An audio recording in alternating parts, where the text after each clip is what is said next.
So I thought that being a real estate agent means just showing houses and selling houses, but turns out it's a little bit more complicated than that. Actually, it's way more complicated than that. I'm currently learning real estate from scratch, and one of the things I needed to understand is who is actually who in this business. A real estate agent.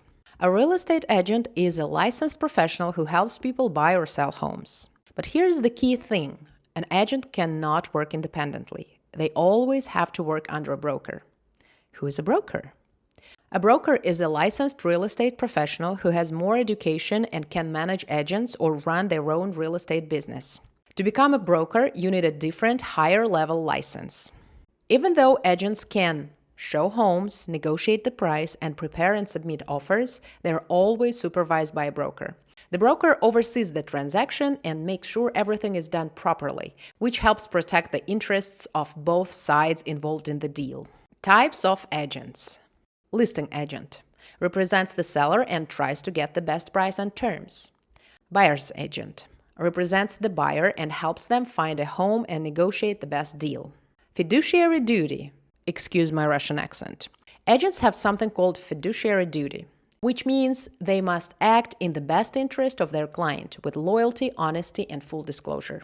Dual agency. Sometimes one agent or one brokerage represents both the buyer and the seller. This is called dual agency. For example, if I'm representing the seller, I want a higher price.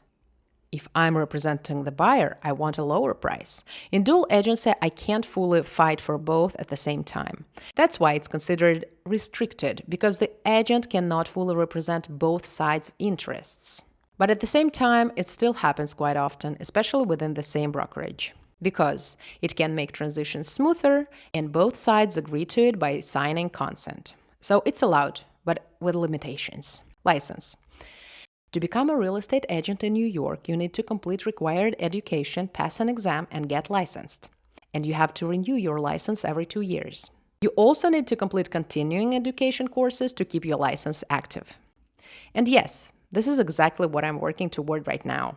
The more I learn about being a real estate agent, the more I realize it's not just about showing houses, selling houses. It's more about understanding people, communicating with people, being honest and reliable.